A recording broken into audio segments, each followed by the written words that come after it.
السلام عليكم ورحمة الله وبركاته. الحمد لله رب العالمين والصلاة والسلام على أشرف المرسلين سيدنا محمد وعلى آله وصحبه أجمعين. Today inshallah we'll be talking about the greatest achievement of Shaytan. What is the greatest achievement of Shaytan? Al-Rasul alayhi salatu wasalam, our Prophet Muhammad sallallahu alayhi wasallam, told us very interesting information about husband and wife relationship. He said in a hadith that is found in Sahih Muslim, يقول النبي عليه الصلاة والسلام: إن إبليس ينصب عرشه على الماء ثم يبعث سراياه ليفتنوا الناس فيكون أعظمهم منزلة أو أدناهم منزلة منه أعظمهم فتنة.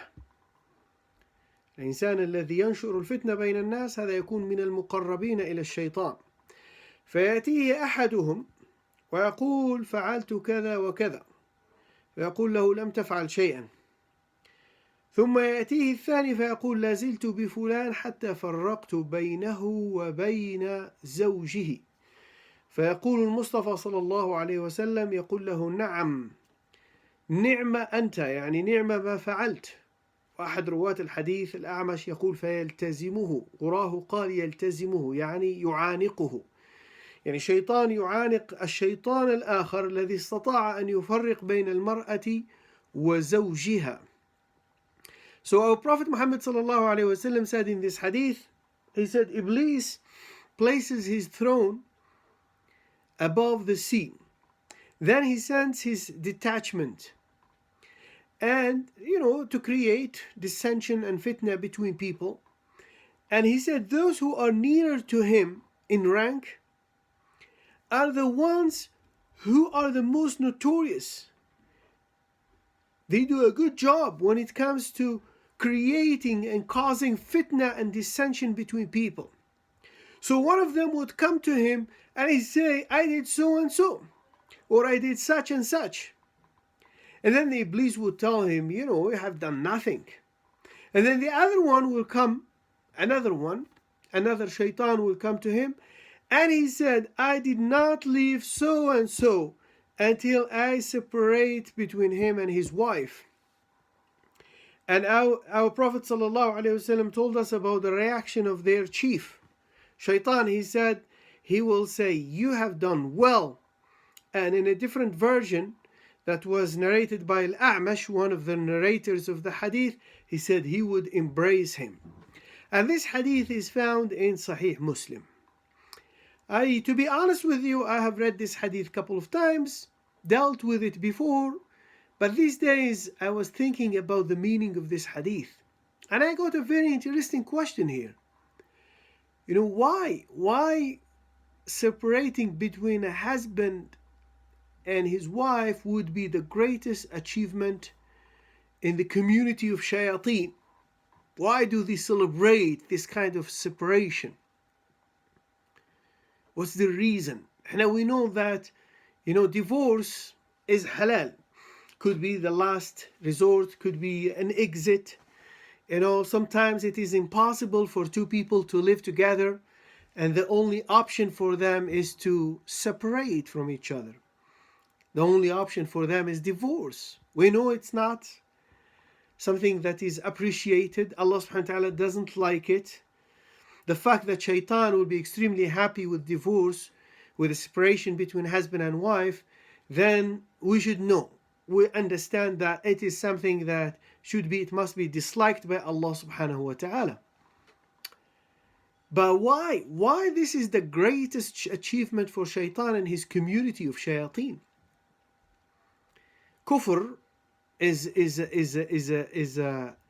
actually it's a bigger problem. If someone dies as a kafir, he will go to hellfire. Dies as a mushrik, someone dies as a mushrik, he will go to hellfire. But someone who divorces his wife, if he's a good mu'min and he divorces his wife for good reason, he will not be in hellfire. It's not a sin if it is the only way, the only possible option for these two people. There is one explanation, wallahu ta'ala alam, we can take it from other ahadith that, most likely Rasulullah ﷺ was talking here about the community of the believers.